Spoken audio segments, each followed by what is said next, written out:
Welcome to Room 101 at Harrigan Compound West. It's story time. This week I'm smoking Hearth Home's Blackhouse in this Savinelli 316. I got lucky with the pipe when I first started smoking. Like most people, I would log on to eBay and look at all the estate pipes, and every now and then I would bid on one. I didn't know what any of them were really worth. And I ended up getting this one. It just showed up one day, and it became an all-time favorite really quickly. And 20, 25 years later, here we still are.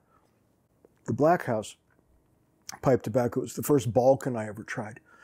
And, I was on a steady diet of English tobaccos at the time, and later found this just by dumb luck. And from the moment I smoked it the first time, it was an absolute favorite. It's kind of become almost a house tobacco since. Anyway, what this has to do with my happy place, I'm not exactly sure, but in my happiest of places, I suspect both this pipe and that tobacco would be hanging around for most of the day. Anyway, to get a handle on it, I'd like to bring us back to 1999. It seems like an awful long time ago, and surely it is, but there was a fair amount going on then, and just to get you acclimated, I guess, the #1 song of 1999, Think Really Hard, what do you think it might have been? For those of you who said Cher's Believe, you're absolutely correct. And I got to say, that is one god-awful song to be appearing at #1 at the end of the year. But so it goes. I guess we had to get our first introduction to auto-tune somehow or another, and it seems that this was going to be the way. The highest-grossing movie of the year was Star Wars Episode I, The Phantom Menace, which is just awful. So, okay, things aren't as good as I might have thought. Top-rated TV show, maybe we'll get better there. Well, interestingly, the top-rated show was Who Wants to Be a Millionaire, which was shown on Tuesdays, starring Regis Philbin yelling at people for no good reason. The second highest-rated show for the year, Who Wants to Be a Millionaire, Thursday edition. Third, you guessed it, Who Wants to Be a Millionaire, Sunday edition.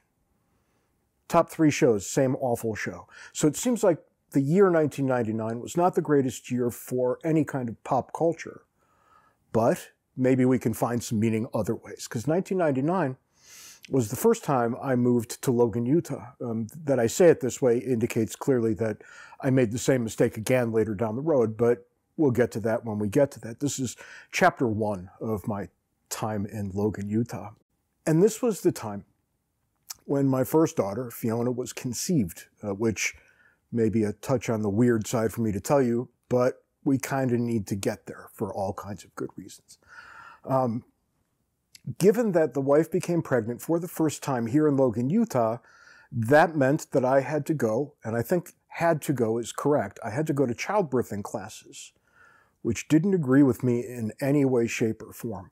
I walked in, I was 33 years old, the wife 28. We figured that was about the time to be breeding. And to say we were a bit out of step with the local culture is the understatement of the year. Mormons breed young, and every single other person in the room looked like they were about 17 years old. And there was one person that was not quite that young, and that was the hippie who ran the class. And she and I, we clashed right away, because she could obviously tell that I was probably in ill humor being there. And she said, well, what's the matter? And I said, well, I just don't see the point in all of this. And she tried to explain all kinds of things that would be better because we had gone to the class. And I said, look, just explain one thing to me. Tell me one thing. Answer one question. If we were not to take this class, would that change the human birth process in any way, shape, or form? Or would everything go along just as it always does, given nature's rich pageant? And she said, no, it would probably be the same. Okay, well, now I know that I have no business being there. But of course, weird things happen at weird times. You can find some inspiration from just about anything. I remember a long time ago, my friend Tom Cranwitter, we'll talk about Tom later, Tom Cranwitter got sent to traffic school in Southern California when we lived there. And it's a terrible waste of time, 6 hours in which you do nothing.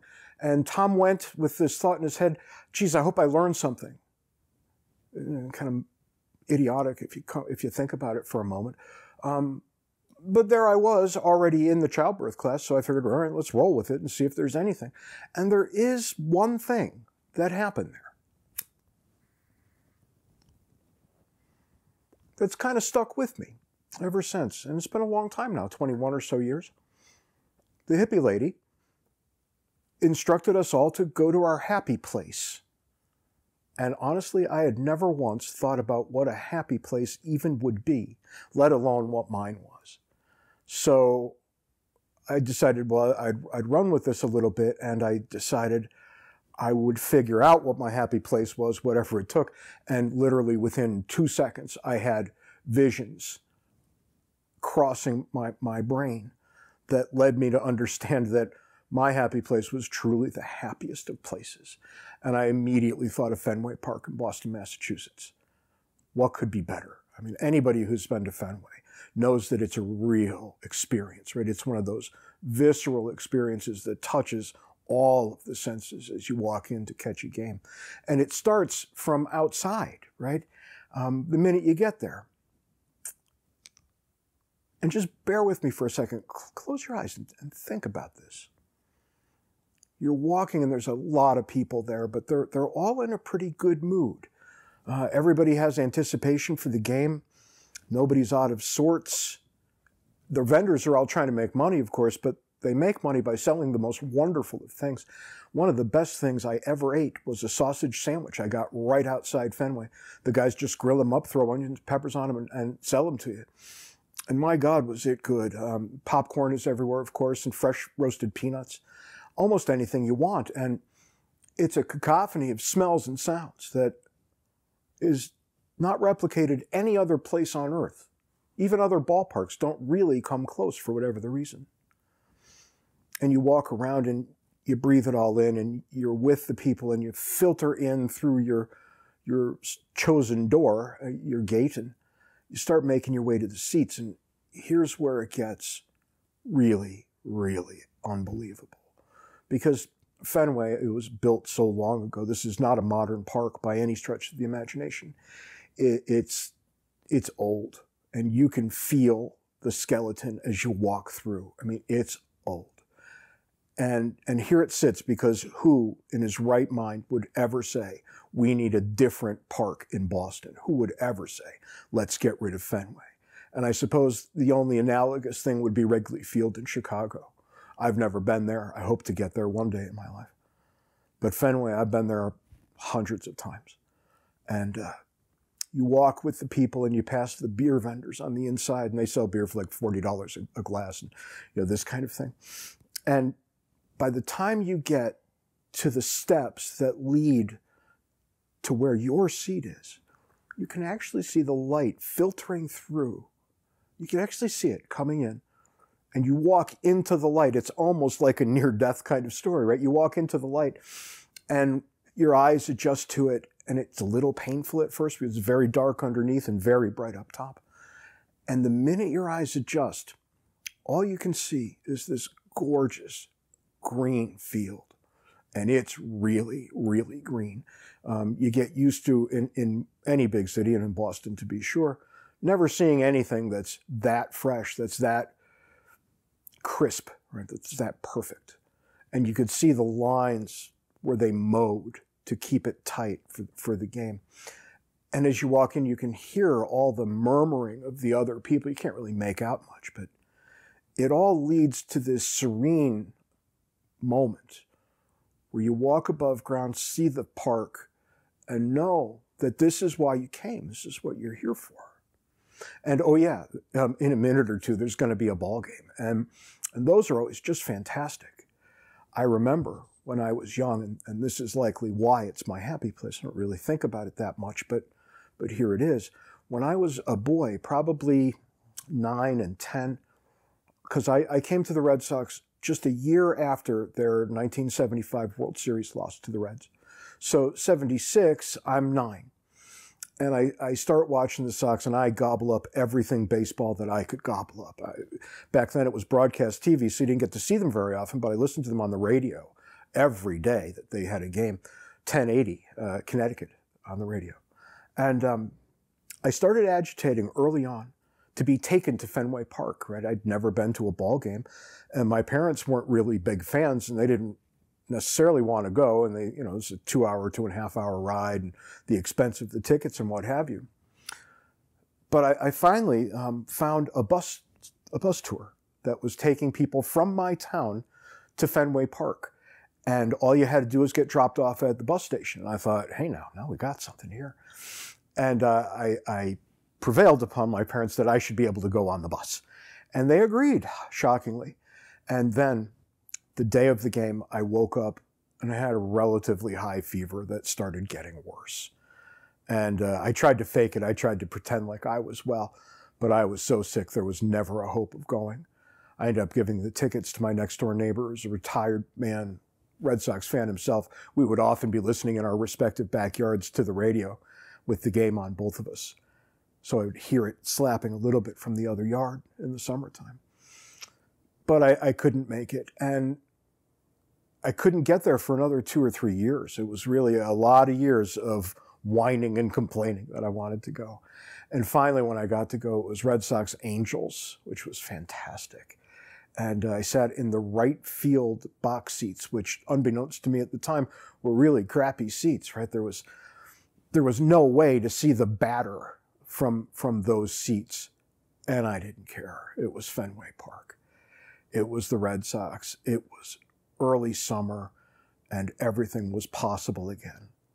The Sox, of course, wouldn't win the World Series for a very long time.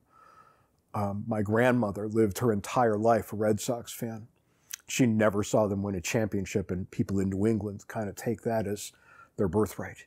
So when the Sox started winning championships, and they have won more than a couple in these last bunch of years, those of us who had been around for a while really understood how special this was and how people waited lifetimes for this outcome and never saw it.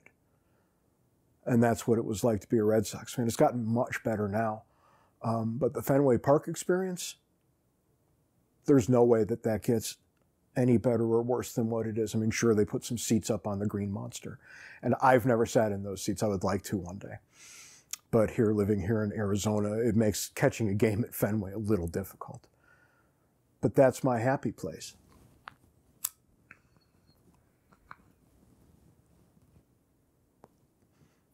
That's my happy place. And here smoking this, well, that's not bad either. I'll see you next week when we talk about something else. Maybe we'll talk about the anniversary, the 10th anniversary version of Hearth Home's Blackhouse. I've got a couple of tins of that kicking around, and it'd be nice to see it week to week, see if there's much of a difference. See you next week. H-A-R-R-I-G-A-N spells Harrigan. Proud of all the Irish blood that's in me. They say that if you go to a baseball game, or if you watch it on television, you'll always see something different that you've never seen in a baseball game before. And that sounds ridiculous, right? Because there are only so many things that can happen in a baseball game. And yet, it is true. And I point it out every time I see it. I say, well, that's my new thing for today. And I can't remember the year, but I was young. And the Angels were in town playing the Sox. And I got some tickets. And, you know, you root for the Red Sox and you don't really have anything nice to say about the Angels. They're just there to be beaten. And in the game, it was the weirdest thing. They turned a triple play, which I had never seen in person. You see them on the news from time to time, but how many really see a triple play in person? And it was crisp and perfect, and they really just nailed it. Third to second to first, 3 outs. And then like an inning, two innings later, the exact same thing happened. They turned another triple play, third to second to first. And, you know, it's kind of distressing when you see your team giving up base runners like that. And after the first one was turned, there was a begrudging clapping that we offered up a little bit. But after they turned the second one, and this is how you know the Boston fans are actually really baseball fans, everybody in the park stood up and gave them a standing ovation. And this is for the traveling team. We had no use with them. We didn't want them to win at all. But you got to give the devil his due, and if you turn 2 triple plays in one major league game, you've really done something. Probably the most amazing thing I ever saw at Fenway. I'll think about it. Maybe I'll think of something else. See ya.